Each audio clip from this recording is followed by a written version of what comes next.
ka bërë fotografi, ka dëshmuar punën e tij, jo edhe aq sa duhet, por është munduar që të bëj atë maksimumin e tij si fotoreporteri, besoj që më i guximshëm i luftës, po e marr kështu, se me të vërtet ka qenë ashtu, edhe siç po e thua edhe ti, e njeh.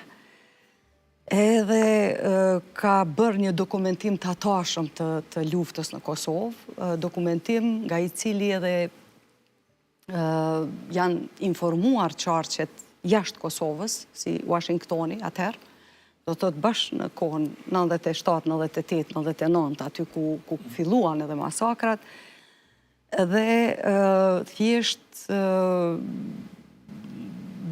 por pas lufta ishte ajo që Albanin pak e dëshproi, për shkak se shteti nuk ishte interesim për t'i dokumentuar ato foto. Shteti nuk pati interesim që t'i pasqyroj ato foto, në çfarë do forme qofshin, në për ekspozita, apo qysh do qoftë atëherë. Dhe për Albanin u bë vonë, sepse Albani ndroi jetë, edhe nuk e përjetoi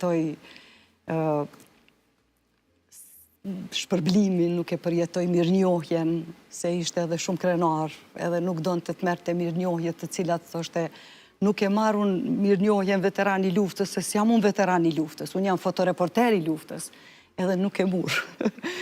Derisa unë i thosha ti ke qenë në luftë ma shumë se luftëtarët, për shkak se ti armë nuk e pas. Do isha me ja spjegu që ti ke luftu me kamerën tënde, edhe me kamerën tënde ka qenë shumë ma e vështirë se sa me armë në dorë, po ma mërmendja.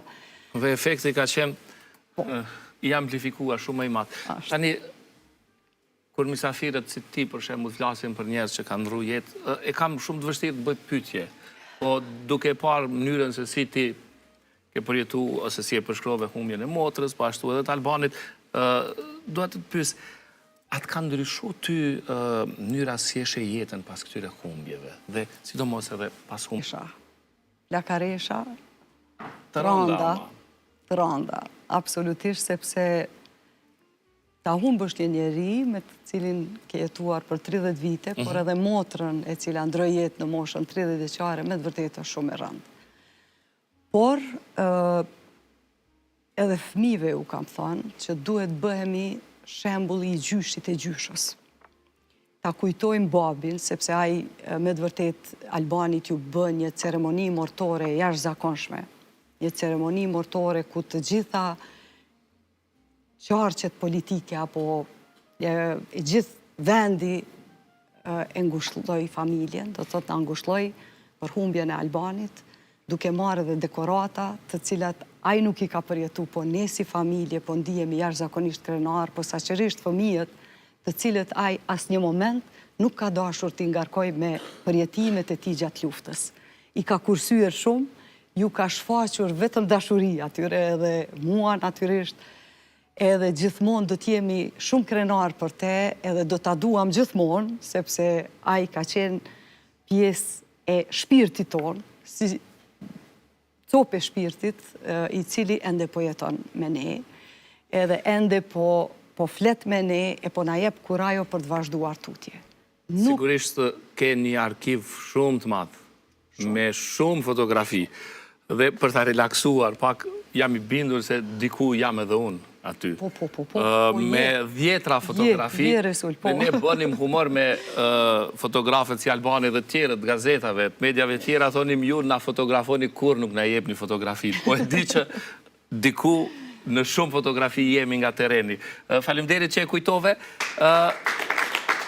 Zjarri dhe Sharri. Emra shumë të veçantë. Shumë. Nga? Emri i Zjarit faktikisht ka qenë emri i Albanit. Sepse baba i tij, Indjeri Fadil Bujari, albanolog, ai ka pas dëshirë që Albanit me javu emrin Zjar.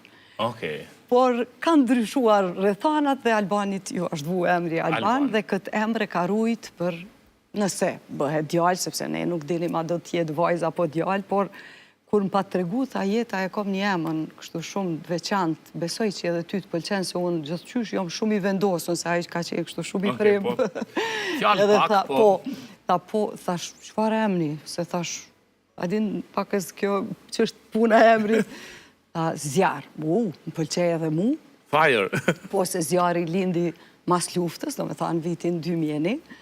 Edhe jo që ka lidhje kjo, është një emër shumë i bukur, e për Sharin kemi vendos t'ja lëm emrin vetë, sepse të dytë vim nga malet e Sharit, do thot prej ardhjen e kemi prej Prizrenit, afer maleve të Sharit. Poshtë Sharit, se unë jam mu në Shar.